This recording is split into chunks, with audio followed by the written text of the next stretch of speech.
Welcome to the bold analysis, ladies and gentlemen. I am back in Nairobi. I arrived here on Wednesday night, safe. I know most of us were reaching out asking, Kevin, where are you? Did these people disappear with you on your way from Nyandarua? No, I arrived safe. And yes, I just had to take a rest because I was exhausted for the 4 days that I was the other side of Nyandarua. And of course, in this video, I'm going to show you the mission that we accomplished in Nyandarua. Watch to the end. But let us start here. I've taken time to watch the swearing-in ceremony of Kithure Kindiki in the KICC.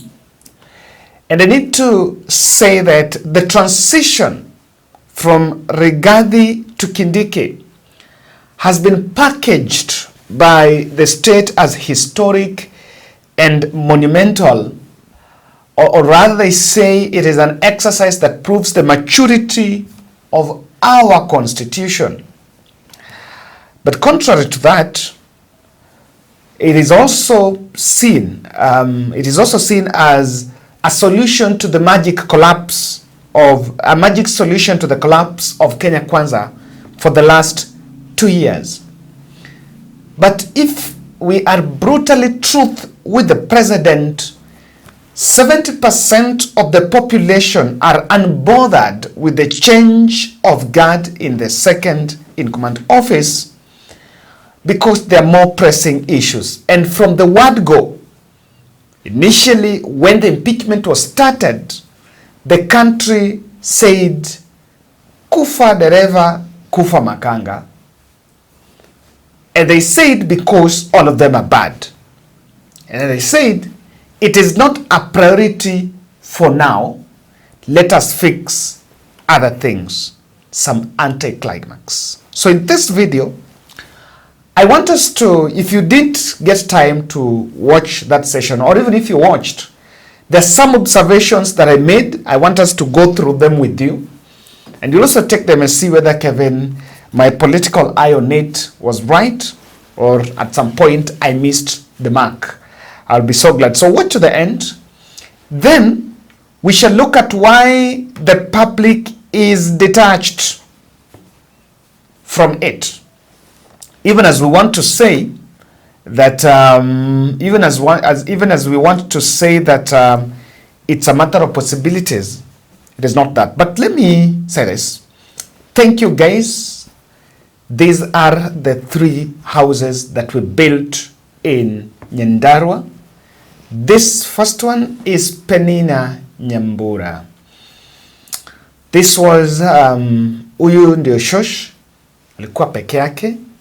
And let me just tell you how we provided solutions there. Huyu shamba alikuwa naisha alipewa, yes, they were given those allotment letters. But apparently nyumba alijengewa ilishanguka. So the grandchildren ndio walikuwa nyumba zao zilikuwa ziko hapo. So she was just using a makeshift structure. Now what would happen is when the grandchildren come, alisema she feels unsafe or she feels like anawafinyilia. Now she has to leave and go back to that kitchen, which is now the house in alikuwa amejengewa. So this house we built for Nyambura, she will use it alone, peke yake, and she was very happy. And may God bless you. Now, that is Penina Nyambura. This other one is Alice Kamande. But then apparently Alice akona watoto 6, she told us. Akona watoto 6. There is only one, yule mwenye meona pale, tulikuwa na yeye. I think I showed her in the video. But the others awako there. And what she could not directly say, but we also gathered kwamba alcohol and illicit brew. It's a big problem. So she's also gotten that place. Malikuwa nalala ni kwa nyumba kingine kadogo ya mbao, and it was also destroyed. So she's got another one, and then the last one is Mzee Njuguna Munyu. Yeah, Njuguna Munyu. This one here. Yeye pia anaishi peke yake actually in that home. Yes, anaishi peke yake. And he was telling me, yeye ndiye alikuwa ananiambia hana choo. Yeah, so I tried telling some people there, nimeona huko wameweka stima. At least the local community sasa wale ambao the MCA there, they are trying to get contact, awajengee mzee show, ajengee mzee choo. Yeah, na pia ikewe maji so that mzee apate usaidizi. But if one of you will be willing, I can be able to directly link you so that naweza jengea mzee choo. Yeah, hiyo ndio shida pekee sasa yanabaki nayo. But of the house, he's gotten a house. And thank you, we've made an impact. That for sure, guys, I can tell you, we've really made good impact. If you want to partner with Granny Care in future, the number is there. And I want to tell you, Granny Care is the symbolic, the flagship project of the BOLD network. God willing, we are going to register it to a full foundation. We are in that process.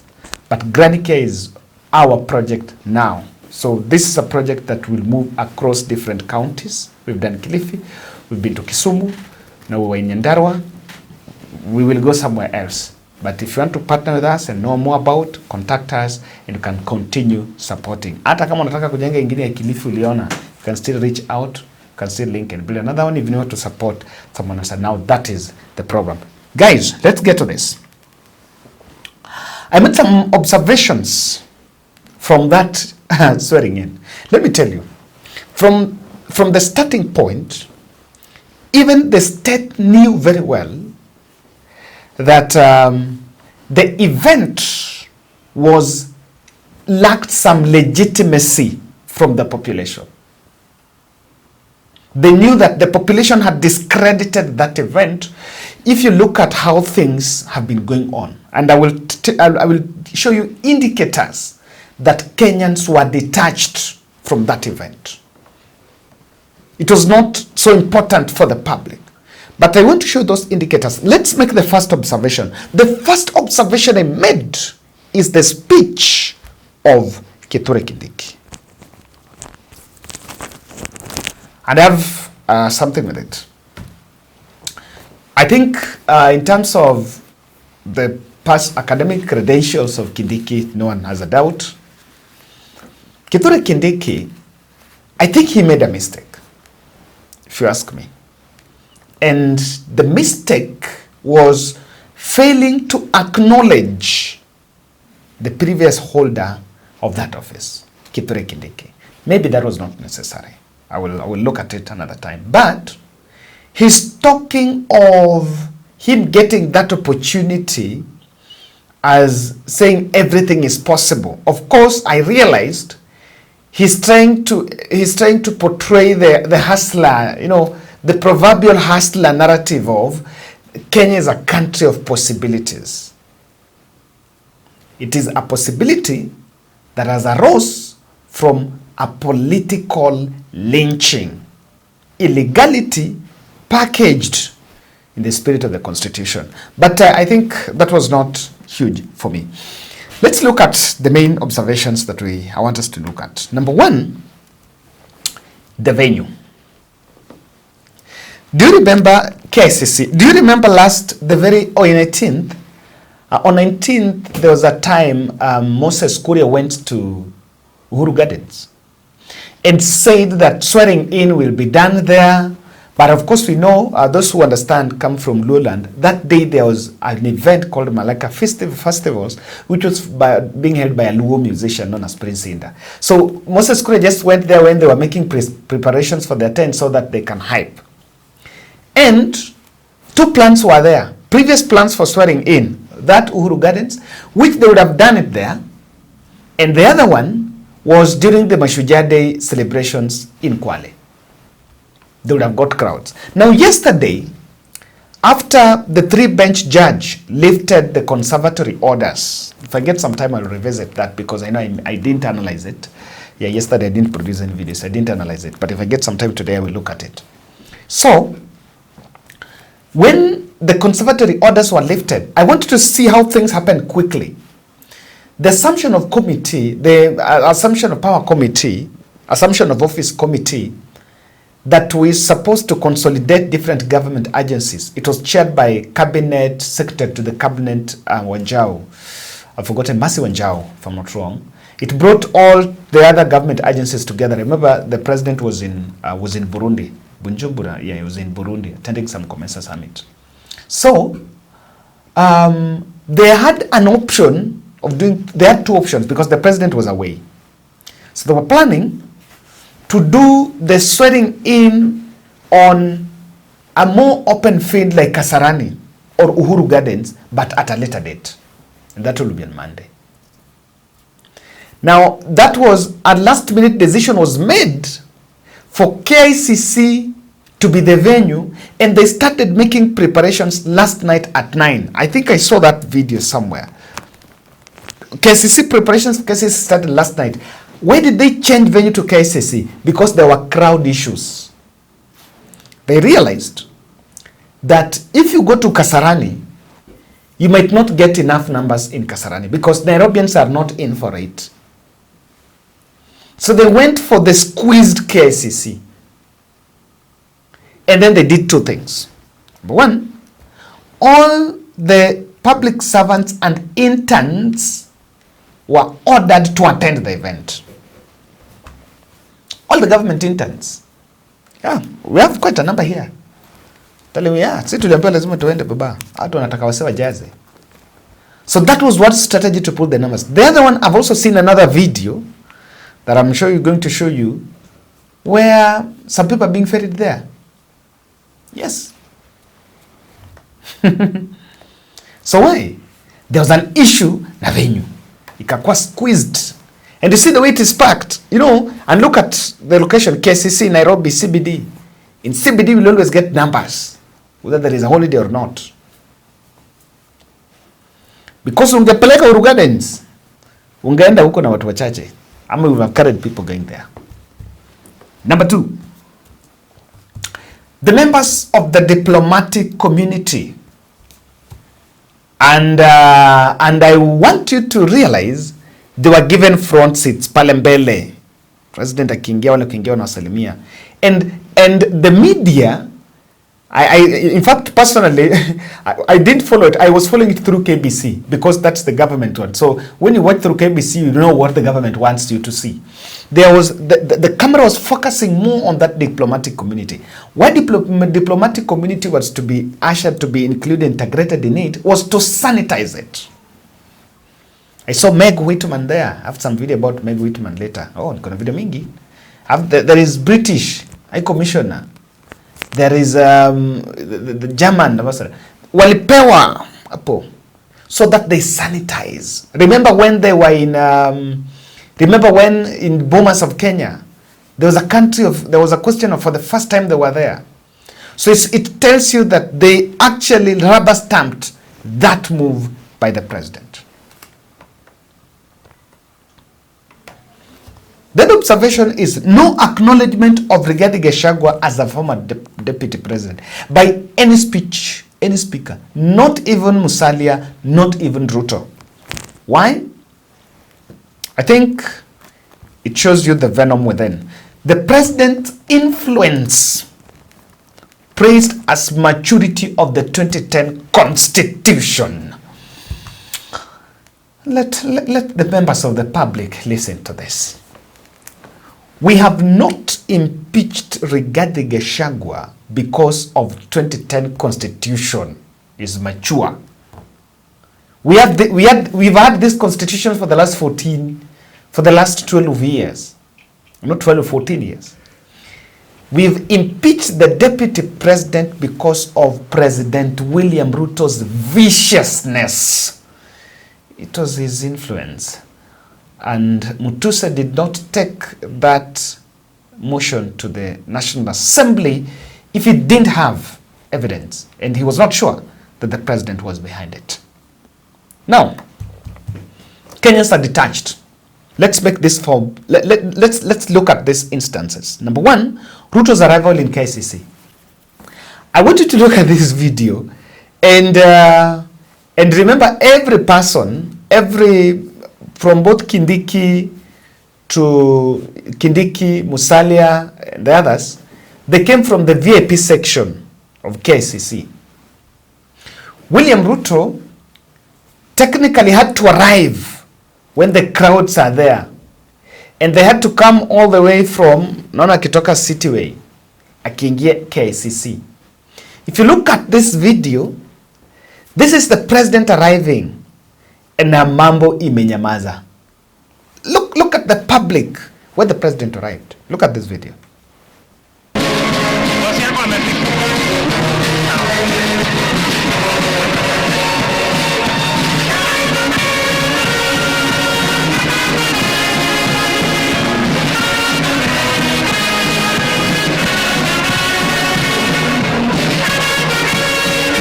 Sote tusimame kumkaribisha Mheshimiwa Rais wa Jamhuri ya Kenya, Daktari William Samoei Ruto.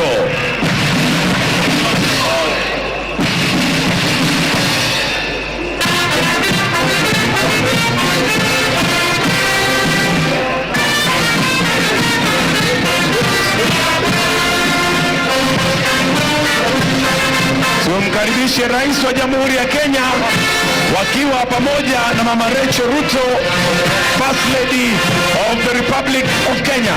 Karibu sana Mheshimiwa Rais.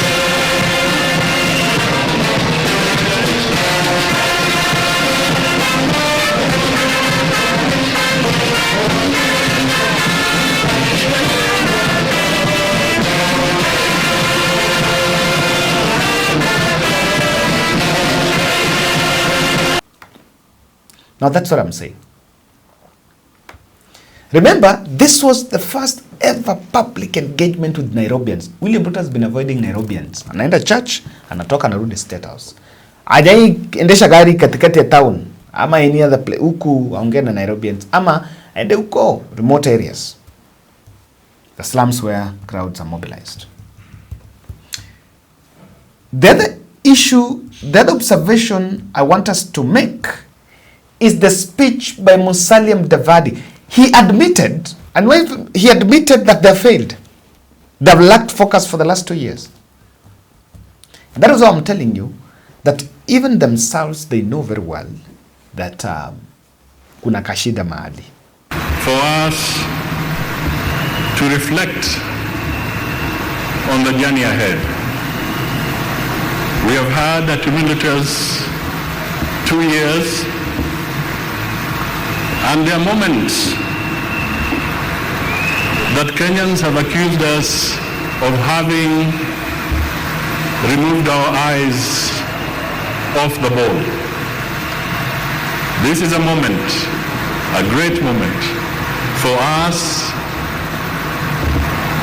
to retrace our steps, get together, have a unity of purpose, have the resolve and the will, and to focus so that we can deliver for the Kenyan people as they requested us to do when they cast their vote 2 years ago. In Professor Kindiki, we see a lot of virtue, but perhaps the one I may want to single out is the virtue of humility. Iko shida mahali. That speech by Mudavadi is confirming what we've been saying, that for the last 2 years they failed. Why is the population, why has population withdrawn from that transition? I've been saying, of course, throughout the month, I have been saying that the population is detached from what the political class is doing. I saw a video from I saw a video from Nyeri, I think. Can you listen to this video from Nyeri? I liked that reporter. You know, they were in those other areas. You could see what happened. And this is what you need to realize. From the day they did public participation, overwhelmingly the public rejected the impeachment. From the day the parliament did public participation, it failed.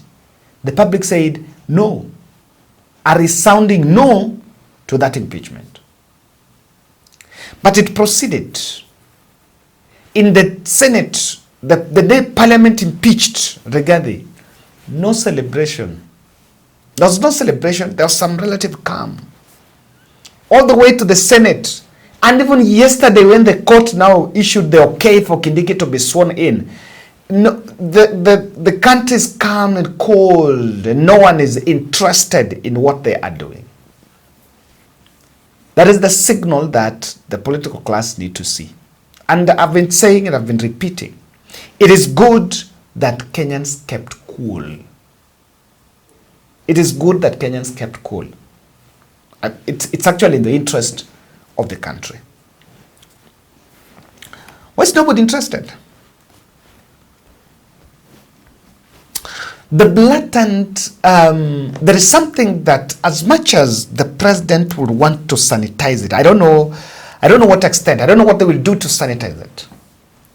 But while it goes to the history that 2010 constitution has been used to impeach a deputy president, but it also goes to the history, it's also on records, that 2010 constitution is very useless if it is left at the behest of the head of state. There is an analysis that I did when I was in Murang'a, I was in Nyandarua, and I saw that was a presentation by Ongoya. When Ongoya said, Ongoya produced the affidavit from the president, and I said that if we set a precedence, and I drew my observation from the two judgments of the BBI and the 2017 annulment of Uhuru Kenyatta's win, that the moment we allow the president's hand in this constitution, none of you will be safe. And I said that a Supreme Court needed to interrogate, the judiciary needed to interrogate and make sure that president's hand is not in the constitution. Just the same way BBI said president cannot start a popular initiative. The same way Maraga said fidelity to the constitution, it is not about the results but also the process. This is the same thing. The results are desirable for the political elites. By the way, the results are even desirable for some members of the population. But those results can only be fully desirable if the process is followed to the letter. The milk is spilled and no one can change it. But the public can read blatant mutilation of the 2010 Constitution. The second issue why the public is not interested is the change of DP is not relatable to the concerns of the proverbial Wenjiku and Mama Mboga troubles. There is a video of some lady talking about how she cannot be able to get cancer treatment in hospitals because of that Shashif NHIF thing. Those are the things that Wenjiku is raising, and the political elites are not listening to those things. So the change of DP is not relatable to them. People can't buy it. They can't see how they are actually benefiting from the change. And the other issue where the public is also not detached is the Kindiki profile in the security docket is not clean. In fact, Kindiki is leaving the interior to the VP position with very dirty hands, with blood-stained hands. 2023, people died. People were killed by the security agencies. 2024, Gen Z protest, we also witnessed the same scenario. And as much as the country, there is a new trend to try to repackage Kindiki, but I strongly believe Kindiki was not a best pick for the interior. It needed to go somewhere. And I think I analyzed it, that Apple, but he was given a powerful position just to show you how William Ruto really trusted on him. It is not answering the troubles of Probably Mamboga. And lastly, political optics of betrayal are not looking good for some members of Mount Kenya. That is the truth. Yeah, the truth is the political optics of betrayal, they're not looking good, and the president will have to deal with them because 2027 contest is not so far. Ladies and gentlemen, that is my take. I have so many other interesting videos just on this. As this month of November, we've really been covering Rigathi Gachagua impeachment. It's also good it's been brought to closure so that we go back to the things that we used to talk about. One thing we know in this bold podcast, whatever changes, we remain on the governance. We question, we critique, and we educate the public on what really matters on this, irrespective of who is there.